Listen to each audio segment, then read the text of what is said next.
Now, Rebellion builds some momentum, so shaping up to be the stack card. Newly confirmed match pits Mustafa Ali against Mike Santana. And then the Ultimate X match for the X Division Championship, we'll see Moose defending against Elio del Vikingo, Cardona, Leon Slater, Casey Navarro, and a wrestler yet to be announced. Vikingo's return marks a shift under new booker Hunter Johnston, who has a track record of elevating Mexican talent like Rush and Bandito in past promotions, potentially signaling a bigger push for stars like Vikingo. So that is interesting. Let me go to the Observer. That actually comes straight from Uncle Dave. So this is from the Observer. TNA.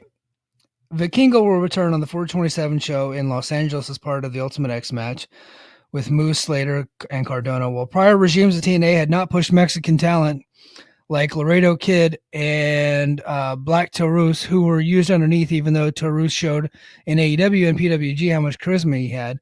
I think because he couldn't do promos, they wouldn't use him to. They would use him to put people over. That's exactly what I heard anyway. In AEW, that's kind of his role as well, but it is far more overdoing so and having great television matches. However, Hunter Johnston, the new booker, probably used Mexican talent better than any U.S. office.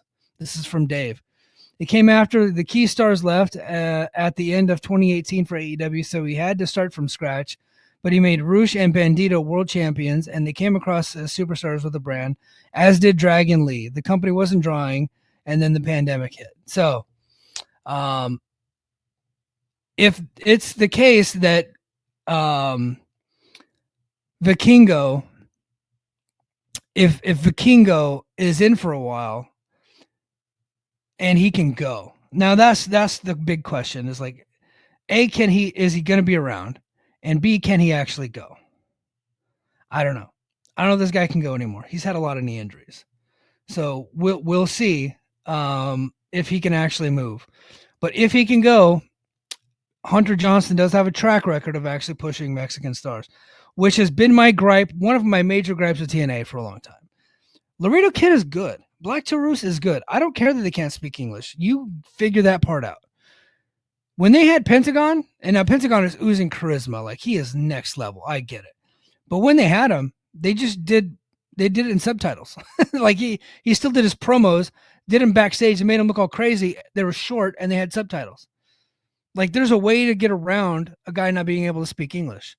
And then of course in AEW, when they were over there, they had a mouthpiece. They had that fucking Abrahantes guy. So there's ways to do it if you want to put in the effort to do it. But these guys can actually draw money for you. Vikingo's a guy that's a big star in Mexico. He could draw money for you, especially when you're in California. And they ran like 6 shows already in Texas. Could you imagine if they were pushing Mexican talent in those 6 shows? I know they did very good houses. They could have done even better. Crowds could have been even crazier, right? Would have been awesome if they had Mexican talent on the shows that they actually pushed. They all of a sudden formed a tag team, Laredo Kid and Octagon Jr., just for the El Paso crowd. And then they put him in the match with Chavo, and the Chavo gets the pin. And like, okay, no, see, guys, we're pushing luchadors, isn't there? No, you're not. You, like, Chavo, is an American wrestler. Like, he's from El Paso and mostly wrestled on U.S. television. He has done some lucha libre, but not much. Not compared to, like, Laredo and, like, his Uncle Eddie. So like he's like very much like an Americanized wrestler and a very good one, by the way. And I thought he looked great in El Paso. I'm not taking anything away from Chavo, but he speaks English, like the whole thing. So that was completely different. I don't know if Octagon's coming back. They put him on the roster page, but he wasn't in Missouri. So they put him on the page and he already missed a month of television because they can't keep this roster together. It's being held on by fucking super glue. But so I just think it's interesting that Vikingo's coming in. It could just be because they're in LA and maybe that he's just like another spot. You know, the guy's got bad knees. Can he really go? But if he can go, and if he's sticking around, he actually might be the guy that TNA, like the Mexican that TNA ends up pushing. It's been a long time since they pushed a luchador, probably since Alberto. And again, Alberto was like he was fairly Americanized too, but he was like a legit lucha libre star for a long time. So But yeah, I that is pretty crazy. TNA World Championship, obviously, Hendry, Kazarian, and Ethan Page, Slamovich and Blanchard, the Hardys and the Nemeths. I already talked about the X Division Championship. Elijah, he's going to be doing an open challenge. NXT's Fatal Influence, taking on Rosemary Zai Brookside Lee. So there you go. Fightful Select is reporting that Rich Swann quietly parted ways with TNA in December of 2024. I thought everybody already knew that, but that report came out today. On my bet, I thought I already talked about that, like in December. I think I brought it up like a couple of times. But yeah, he's been gone. The guy's in great shape. He's been working Maple Leaf Pro. And he looks great. And I'm happy for the guy. He looks tremendous. But I guess Sean's reporting it today that he was gone. So I don't know. I thought the news was out, but he's reporting it like it happened today. So but yeah, he's been gone since December. Meanwhile, TNA Hall of Famer Gail Kim set to appear at NWA's Crockett Cup 2025 for an exclusive autograph signing at the 2300 Arena. I mean, it's cool that Gail's still sticking around pro wrestling. I think she wants to go to WWE or AEW, to be honest with you. I think she's probably going to appear at the Maple Leaf shows coming up.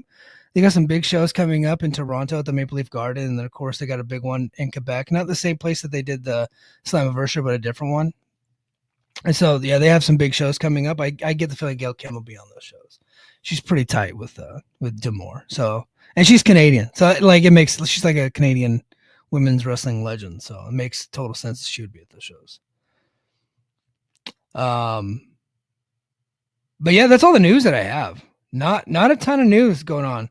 Let's see. Let's go to the chat real quick before I hit up the Impact review. All right. WWE has promoted and advertised TNA shows way more. Yeah, they have. Nope. TNA style one-offs. Enjoy NXT jobber. I don't know who you're referring to. Again, sorry. So there's 2 spots left in the X thing. Okay. Who's going to take those? Who's going to take those spots in the Ultimate X match? And then since Tigre Uno was like well over 10 years ago. I think Alberto was the champion like 2015. Hold on, let me look it up.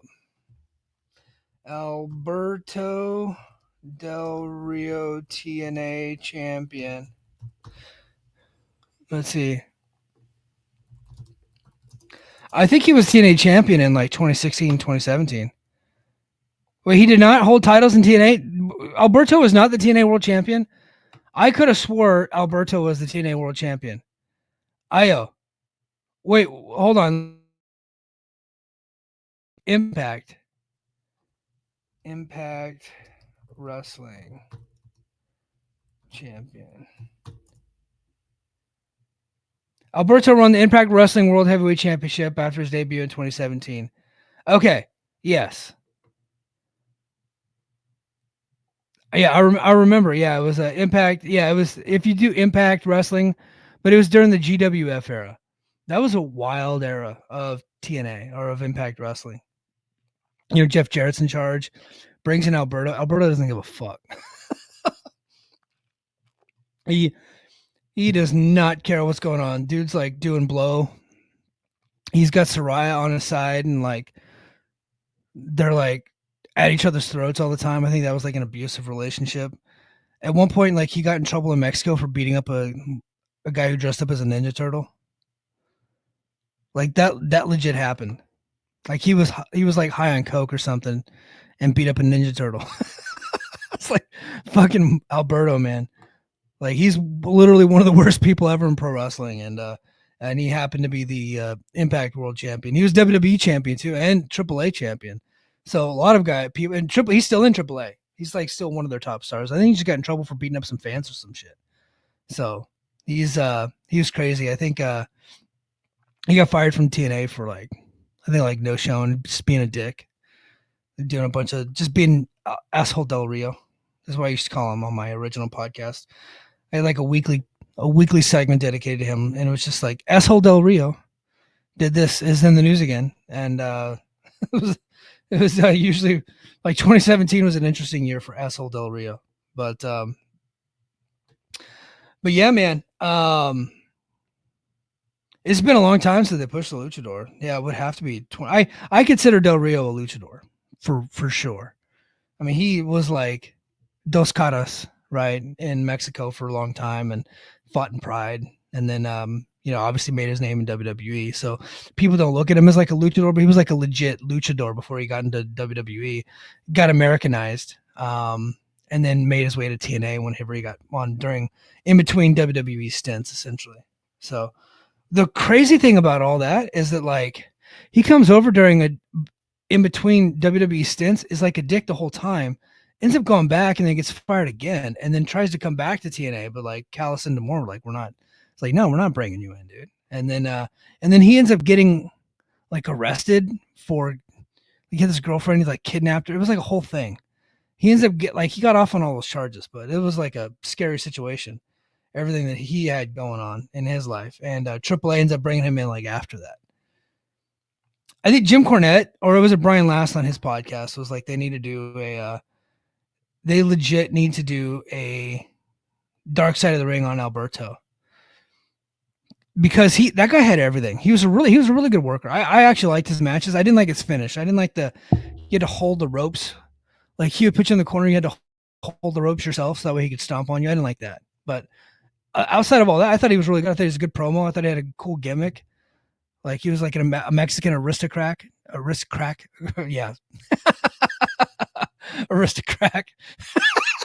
Aristocrat. Like he was doing the JBL gimmick, but like as a Mexican.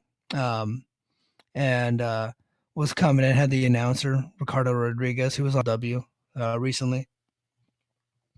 So he had a cool gimmick.